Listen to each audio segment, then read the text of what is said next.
For 496 Lake George Park Commission, I see Michelle sitting there. You can just wave if we've got a quorum.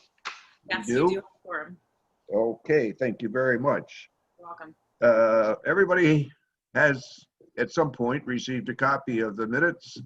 Any questions or additions to the minutes of the last meeting? All in favor? Aye. Just show your hand and I'll know you're there, still awake. Okay, opposed? Carried. Thank you. Same thing with the fiscal actions report. We all had a copy. Anybody got any, Kathy, did you get your question answered? I did, thank you. Yeah. Okay. All in favor of the fiscal actions report, say, wave your hand, please. Okay, against it? All done. Fiscal actions done. We'll go to the project review and we'll start off with Joe. I guess you have a resolution to read. Yep, resolution number 2020-23. Whereas the commission has received and reviewed the project review actions report prepared by the staff dated June 4th, 2020. And whereas the project review committee recommends acceptance of the project review actions report, now therefore be resolved that the commission directs that the project review actions report be incorporated in the minutes of the full commission meeting. So moved. Second. I see Bill Mason just made a second. It's been moved and seconded to approve the fiscal action or the project review committee report. Any comments? All in favor? Show your hand. Opposed? Carried. Thank you. First project is the Class A Marina Modification, Mountain Motors Restoration, Town of Hague. Joe, do you have anything to say about that? Yes, thank you, Chairman.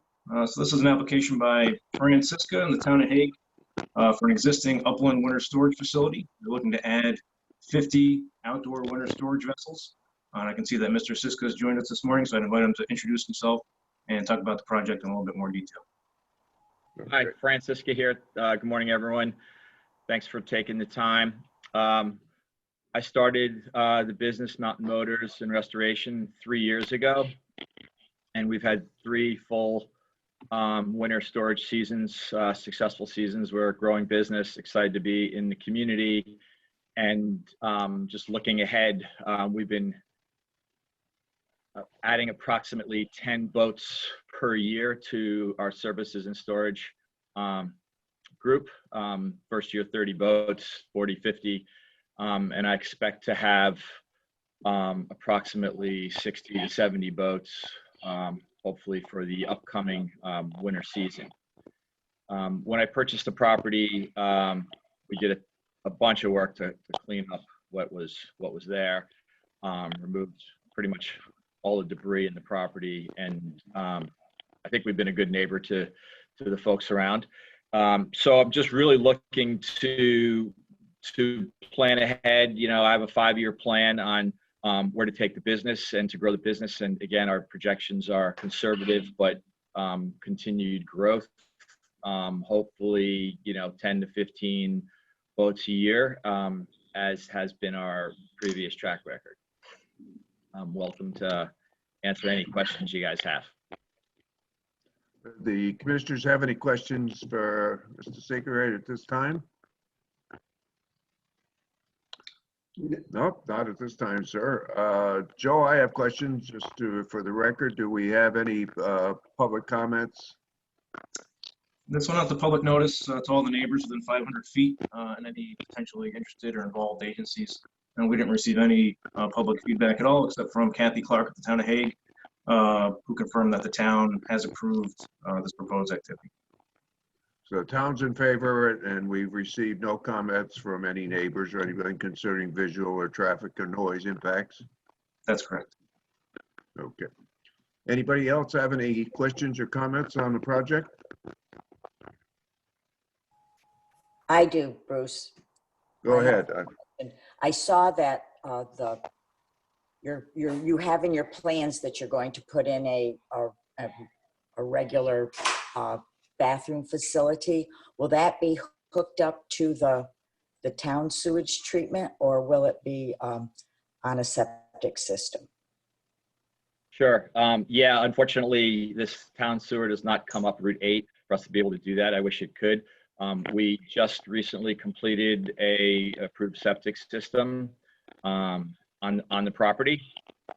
And we now have, we were operating with a, porta potty rental prior, and now we have a bathroom, a proper bathroom in there.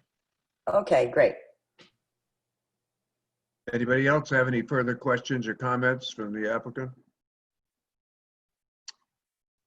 That being the case, Joe, I think it's be appropriate that you would read a resolution.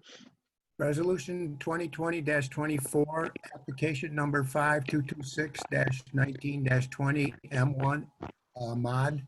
Location is 9663 Graphic Mountain Road, in Hague. Applicant is Frank Lansica. Where applicant has applied for a permit to modify Class A Marina to increase the outdoor winter storage by 50 vessels. The Lake George Park Commission has reviewed the application, supporting documents, comments received, and other information which appears in the record. And whereas the commission has made a determination that the project is an unlisted action pursuant to State Environmental Quality Review Act of 6 NYCRR 617.5, and as lead agency for the purposes of the State Environmental Quality Review Act, has made a determination that the project will have no significant impact on the environment. And whereas the action is considered to be a major project pursuant to 6 NYCRR 645-5.3, public notice has been published and distributed as required. And whereas the applicant has demonstrated that the activity in the facility comply with the Class A Marina requirements of 6 NYCRR 646-1.2B. And whereas the commission finds that the project will have no adverse impact on the health, safety, or welfare of the public, the environment, or the resources of the park, will not alter the essential character of the area in which it is proposed, will not lead to congestion in the park, and will not have an undue visual, cultural, audible impact on the neighborhood or the park. Now therefore be resolved, the Lake George Park Commission hereby resolves to approve the above application as proposed. So moved. Do you second anywhere? Second.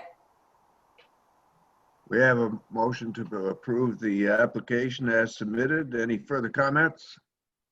All in favor, show your hands, please.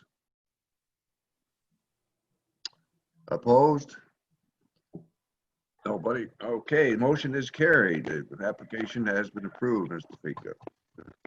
Thank you very much for your time. Appreciate it. Okay, thank you, sir, for coming before us. Next application is from the Twin Birches in the town of Lake George. Joe? Thank you, Chairman. So this is another proposed modification to a Class A Marina. The applicant seeks to add 16 non-motorized rental vessels to the property.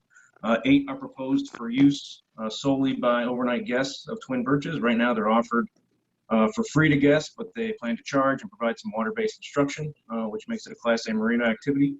And there are an additional 8 stand-up paddleboards that are proposed for rental to off-site locations to be delivered by car, away from the subject site. No customers to be picking up or dropping off non-motorized vessels at the site.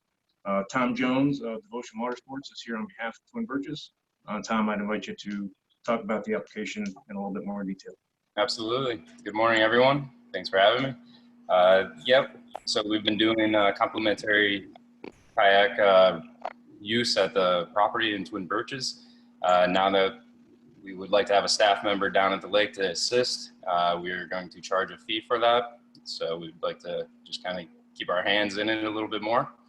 And then for the offsite rentals and delivery, it's kind of more or less looking for clientele that already have a lakefront. Maybe they rented a home. We also more along the lines of a membership, so locals can actually take them for the summer, and we would charge a fee for like a membership and deliver it to them. Most of the use should be on Lake George. We have a plan. They're inflatable, so they go in a backpack, roll right out. So when we do receive them back, we do a full inspection to make sure that there's no leaks in the equipment itself. So we do a nice wipe down and make sure that there's no plants or any type of material that would, end up in the lake here. And that's about the gist of it. Do you, Tom, as you rent these people, do you have any way of knowing how they're being used or where they're going to be used once they're Yeah, delivered? so we screen our clients pretty good. The only other lake that I've even heard of someone wanting to use was on Glen Lake.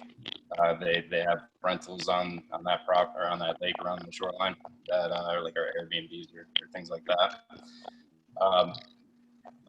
We're really looking for people that already have access to the lake, maybe a dock of some sort, not just a free ride or a go drop it anywhere. Yeah, I might, just as my recommendation in keeping with our invasive species program, if you just at some point during your discussion with the off-property rentals, make the fact known to them that if they're going to use them in some other body of water other than Lake George, that they advise you and that you properly clean them prior to them coming back. Just, I believe you're a pretty responsible person to do that, but it would be good just to every time you rent off base, so to speak, make sure they're well aware that they should let you know that they put them in another piece of water. Absolutely. Any other commissioners have any comments concerning this application or any questions they want to ask Mr. Jones? I do. Kenny, go ahead. Tom, what exactly are you renting? You said are they inflatable kayaks? So on site at Twin Birches, we have 6 kayaks and then 1 paddleboard as of right now, but we intend to have 2. So those are hard bodies. And then the inflatable paddleboards, they're not hard tops at all. They're just literally hand pumped up. They're actually bigger, wider, longer than the standard hard top paddleboard. So they're a little more sturdier. If that's the answering your question. It is. What Okay. color are the hard kayaks that you're going to be on Lake George? They are bright green, so they're very visible. The paddle boards are bright yellow. They stand out very well. Those are the answers I wanted to hear.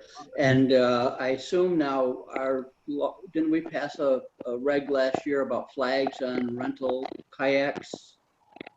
Yep, I have 6 flags ready to go. I just have to find a good way to mount them. Okay, very good. Thank you. Anybody else have any? I do, Bruce.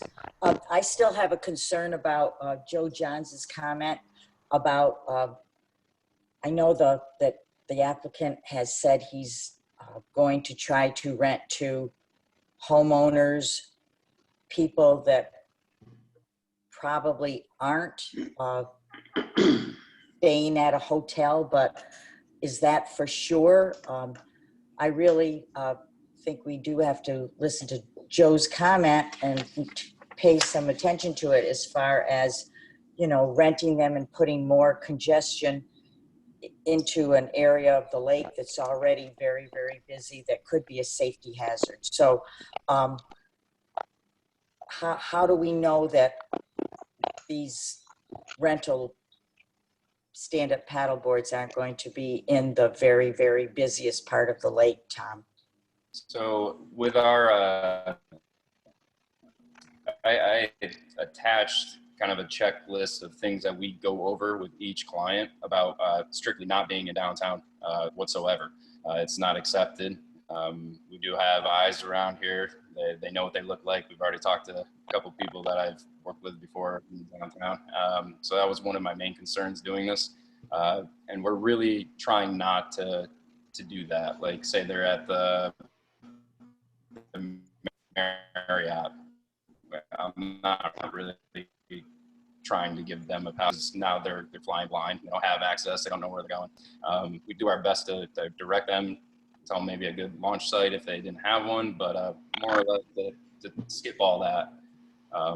When they call to inquire about them, we're looking to explain to them that they need access to the lake. So it's more of a membership is kind of the market we're aiming towards. Say they just want to try them out before they buy them. They are $1,000 board, and if we can get a membership for $250 for the whole summer, and then those 8 are out, and we don't have to worry about them. We give them safety. There's a safety video on our website. We kind of go over how to use the equipment. We're hoping to just keep them for the summer, and then possibly purchase at the end. That's kind of the market we're looking for. Well, that sounds like a plan. I'm very familiar with that inflatable stand-up paddleboard. We have one. My daughter has one in Florida, and it works really well. Yeah, they're nice and they're very safe. Yeah. Tom, would you be opposed Thank to you. us putting a condition in on the resolution that not to be renting to people in the South Basin near the village? Absolutely. Could you be more strict on the guidelines just so I can make it black and white, like anywhere, like certain hotels south, or is that what you mean? Don't we have a zone number that describes that? Yeah, I That's believe good. Joe's talking about, it'd be zone 1A is the southwest portion of the lake. It encompasses the entirety of the village, Yep. almost all the way to Potentially the something island. like that, yeah. Yeah, what we could do, Tom, is we include that as zone 1A, which is by what, English Brook, or is it up further than that, Joe? No, it extends further than that. But we do have, we have paddling at like Surfside, for instance, which is within that zone. Based on, past applications, you might remember Tiki Tours wanted to do some stand-up paddle boards out of, the shoreline, which is right down at the southern end of the village. And there were similar concerns with that. So we just asked them to, get out of that portion. So it might not have to be the entirety of zone 1A. It sounds like, if you're just thinking south of English Brook Delta, or you could, encompass the whole zone. That's up to you guys. I think south of English Brook would probably be. Any further, anybody else have any further comments? When we're getting into paddle boards and stuff like this, I have one comment is I don't think we should overthink this thing and try to overregulate it too much. I mean, people have been using all sorts of, I paddled on a log when I was a kid. I mean, I really don't want to see us to getting too involved here and regulating how somebody's going to operate on a paddleboard. You have to allow a certain amount of personal responsibility when they're operating some of these things. You can't regulate every single thing. I'm perfectly happy myself with the application the way it is and the way Mr. Jones has presented himself. I think he's aware of his liabilities in this operation, and I don't think that we have to overregulate him on it. Yeah, I just remembered So that. with that, unless anybody has any further comments, I would ask Joe to go ahead and read a resolution. Okay, resolution 2020-25, application number 5222-5-20 M1 mod.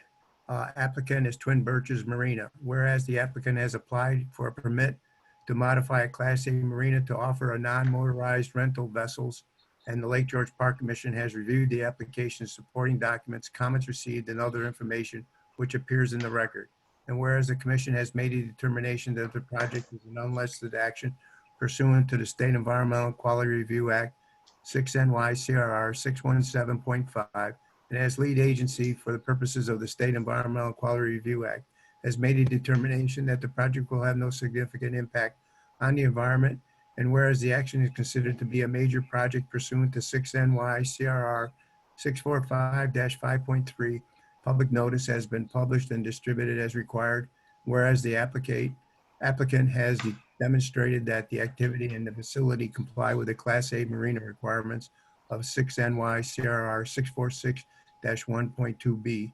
And whereas the commission finds that the project will not have no adverse impact on the health, safety, or welfare of the public, the environment, or the resources of the park, will not alter the essential character of the area in which it is proposed, will not lead to the congestion in the park, and will not have an undue visual, cultural, audible impact on the neighborhood or the park. Now therefore be resolved, the Lake George Park Commission hereby resolves to approve the above application as proposed. So moved. Do I have a second? I'll second it. Okay, go ahead. Dave seconded it. It's been moved and seconded to approve the application as presented. All in favor? And opposed? Motion's carried. Thank you, sir. Good luck with your operation. Thank you, everyone, for your time. Have a great day. Next on the agenda will be the salt and brine reduction program. Dave, do you want to say something about that? I do. Thank you, Mr. Chairman. So everybody may recall, we've been working with the highway departments over the last 2 to 3 years, really to see if we can assist them in reducing the road salt applications really throughout the Lake George Basin. The towns have been exceptionally receptive and very supportive of what we're doing out there, which has been great. The Fund for Lake George has been monitoring a lot of the salt applications that are going on through their quote black boxes, their GPS tracking. And so all things are pointing to a reduction in road salt throughout the watershed.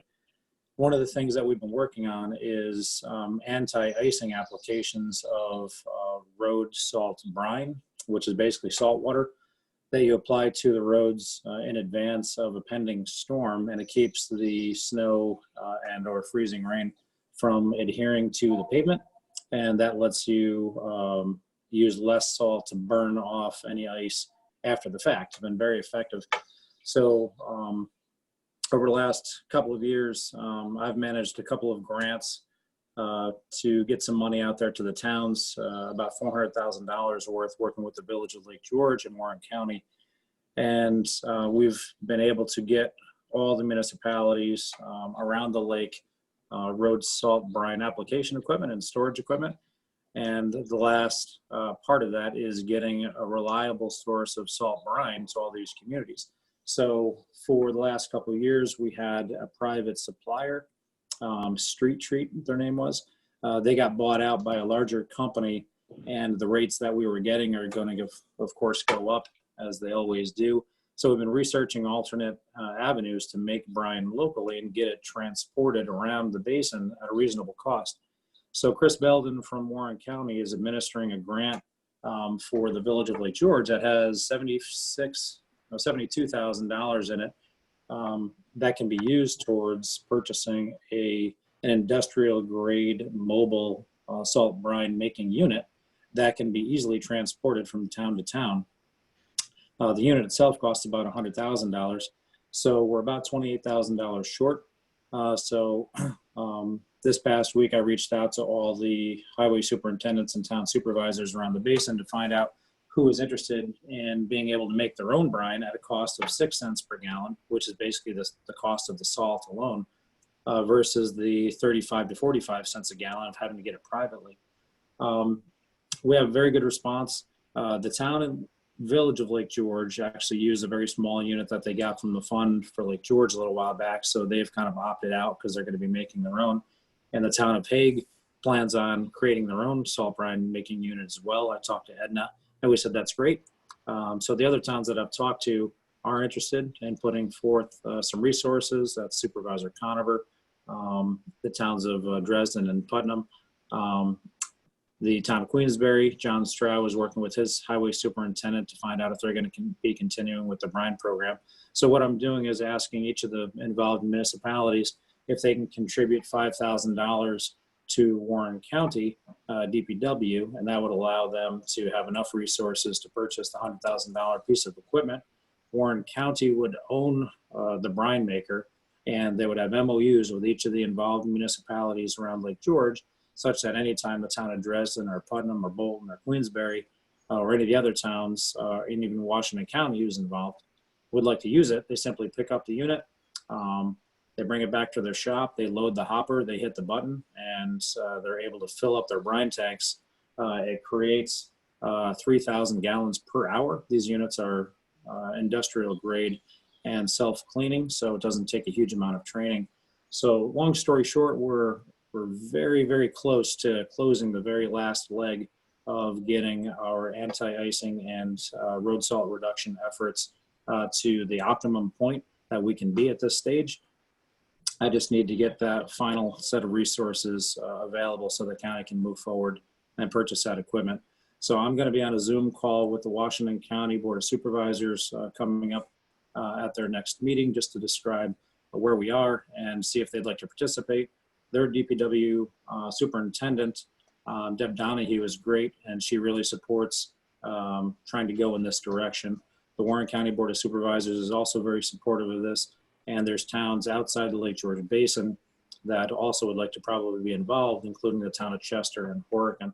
So everything seems to be going in the right direction. I think this is kind of a great step forward for Lake George, and the towns have taken what we've provided them as some, good models and seed money, and are taking it even beyond, what we thought they might be interested in doing. So we're very excited about that.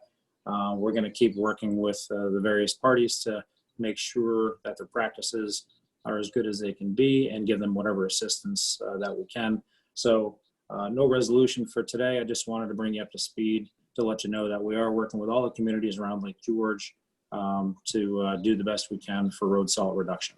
So that's just a quick summary, Mr. Chairman. And if you have any questions, I'd be happy to answer them.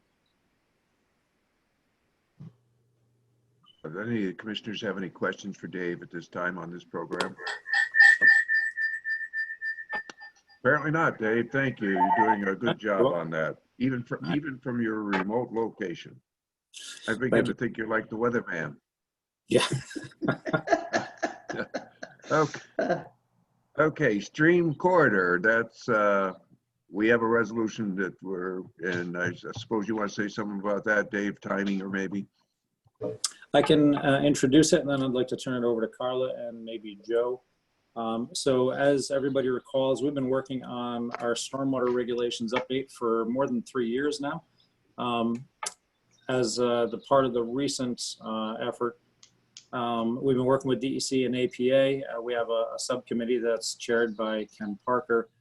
And very long story short, working with DEC and APA, it was strongly recommended that we segregate out our stream buffers or our stream corridor protections from our stormwater regulations update, not to change the substance of what we wanted to do, but simply put those in a different section of our regulations. So Article 43 says that we need to develop both stream corridor regulations and stormwater regulations, and it was felt by the attorneys that we would be better off in the long run having two distinct sets of regulations that are separate and distinct. So in doing so, that's perfectly fine. It puts us on a little bit of a different trajectory in terms of time frame and process, because now not only are we developing stormwater regulations as an update, we're also advancing brand new stream corridor regulations. So Carla and Joe have been working pretty much daily on this project. And I think we have all the documents and all the supporting materials to where they need to be. And Carla is going to talk to you about a resolution for today. Thanks, Dave. Yeah, if you recall, back when the commission looked at the stream corridor regulations in about 2009, 2010, the commission did a thorough generic environmental impact statement and a final generic environmental impact statement, and received over 400 comments. At your resolution, at your meeting back in April, you adopted a resolution indicating that since the current proposed stream corridor regulations were generally the same, but there were parts that were less restrictive, better for the environment, it was determined that the seeker that had been done back in 2009, 2010 was sufficient. And in speaking with counsel for the DEC and for the APA, and specifically with DEC's main guru seeker counsel, who I would recommend anybody talk to him about seeker. I think he lives and breathes it. It was determined that we should just supplement a little bit by issuing a short environmental assessment form to move these forward. So what you have before you is a short EAF, and it's a draft. And what we'd like to do is have the commission approve the draft, set itself as lead agency. There are no other involved agencies. DEC, APA are interested in this part. And once you have adopted the draft EAS, the entire rulemaking package can be sent down to Albany for their review and their approval to go out to the public. So it's the same path as the stormwater. It's just a different, because stream corridor had been already vetted thoroughly a decade ago. This is just a slight update to it. It was discovered and determined that we should move forward in this path. So that's what you have before you. I am happy to answer any questions that you may have. Does anybody have any questions for Carla? Apparently not. Forever hold your peace. In that case, I think that Mr. Parker has a resolution so that we can move forward with this. He does. It is lengthy, so everybody keep their eyebrows open. Resolution. Dave number always 20 yells at me for that. Well, I noticed it was written by an attorney. Resolution number 2020-27, Lake George Park Commission Stream Corridor Management Regulations, Article A of 6 NYCRR 646-5, acceptance of draft environmental assessment form and declaration of lead agency.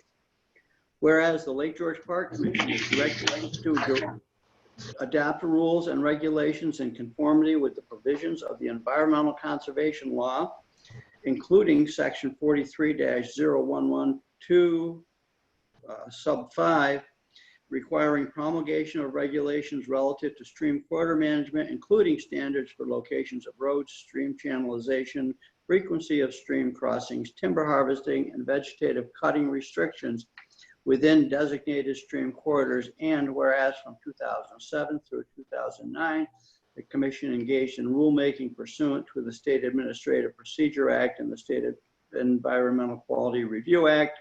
And whereas on February 26, 2008, the Commission adopted a positive declaration pursuant to SEQR and authorized the preparation of a draft environmental impact statement. And whereas the DGES EIS was completed on January 27, 2009, and public hearings were held from February 24, 2009 through March 15, 2009. And whereas the Commission reviewed all of the public comment received on the DEIS and prepared a final EIS, and whereas the Commission accepted a final environmental impact statement on May 26, 2009, and whereas the Commission finalized the stream corridor regulations but chose not to enact them due to public comment and concern, and whereas the Commission has reviewed and revised the 2009 stream corridor proposed regulations and is in the process of preparing them for release to the public for comment, and whereas the proposed regulations have a smaller environmental impact than the 2009 regulations covered by the final EIS, and whereas as a result of the lesser environmental impact, the Commission has already taken a hard look at the environmental impact under the final EIS sufficient to comply with SEQR, and whereas on April 28, 2020, the Commission adopted a resolution finding that the final EIS dated May 26, 2009 took into account all of the environmental issues and concerns on the 2009 stream corridor regulations, and therefore is applicable to comply with SEQR for the 2020 proposed regulations. And whereas in order to ensure that the requisite hard look is taken by the Commission on the changes to the proposed regulations, the Commission has determined it prudent to conduct additional environmental review. Now therefore be it resolved that the Commission has reviewed and accepts Part 1 of the draft environmental assessment form attached herewith, and be it further resolved that the Commission hereby declares itself lead agency for this unlisted action, And be it further resolved that the executive director, staff, and commission council shall cause all interested agencies to be notified of this resolution. I further introduce this as a motion, Mr. Chairman. Been moved and seconded. I saw Dave's hand first.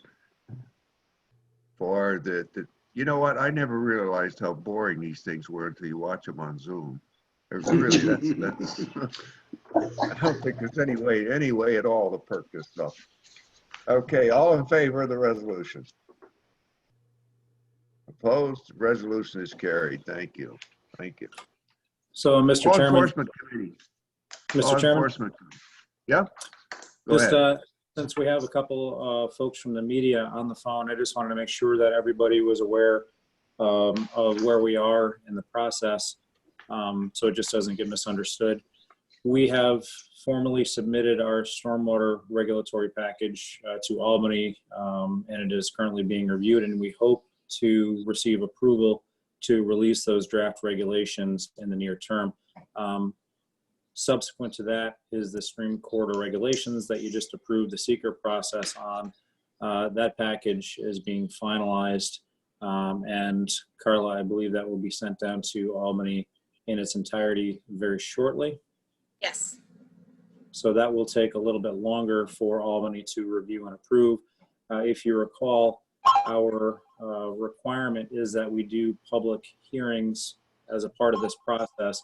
It takes a minimum of 2 months after we get the regulations in the state register before we can have our public hearings, which pushes us to late summer, early fall.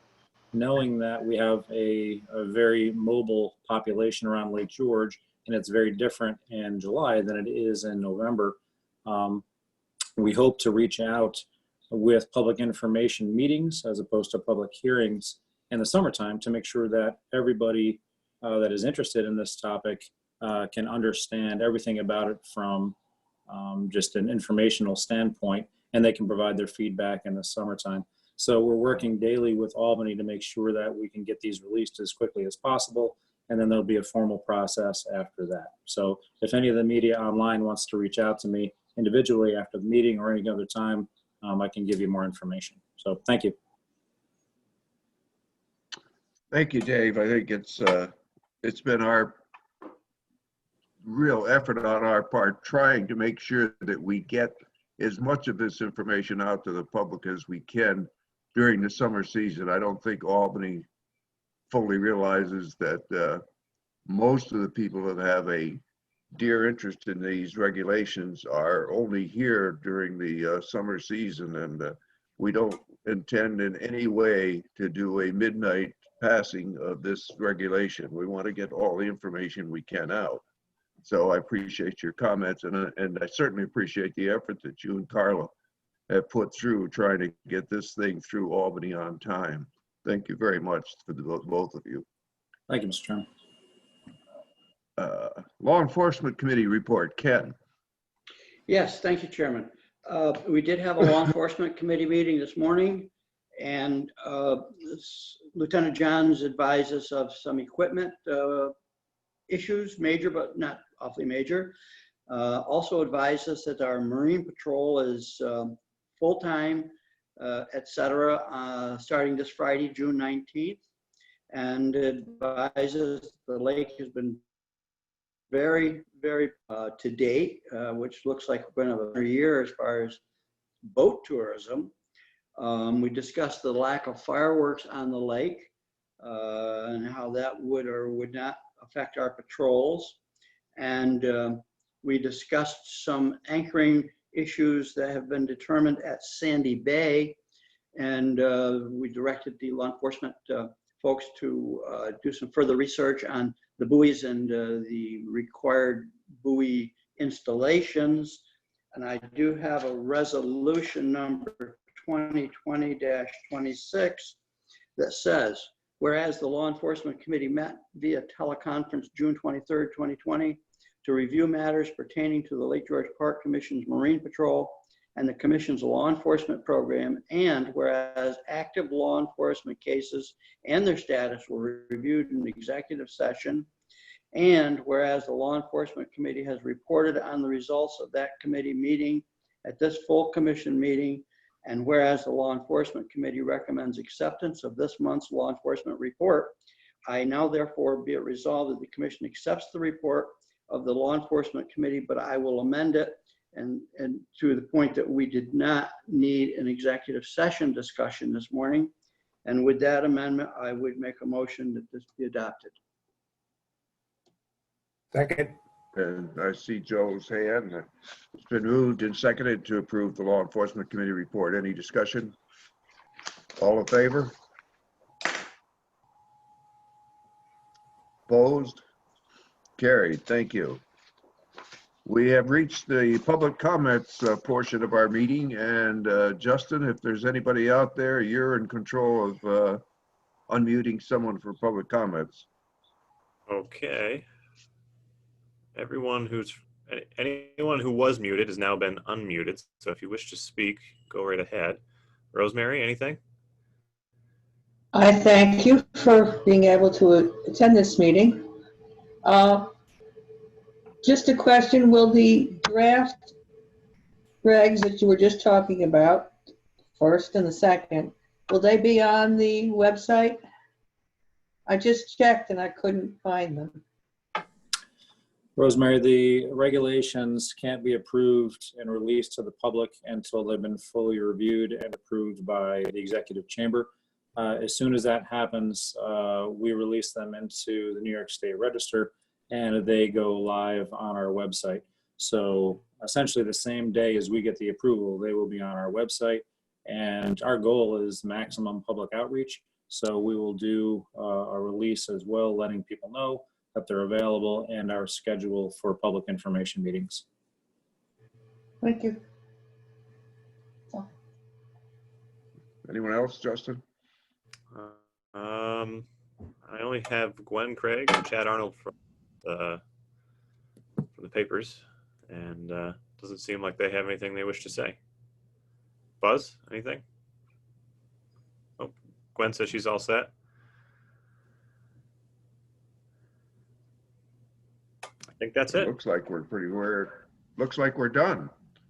Anybody have a motion that would fit in this position? Joe? Yeah, I move to adjourn. I'll second that. We have a second. Bill Mason waving his hand. All in favor of adjournment? And goodbye. Nice to see you all. Goodbye. Have a good day. Bye. Bye, everyone. Bye.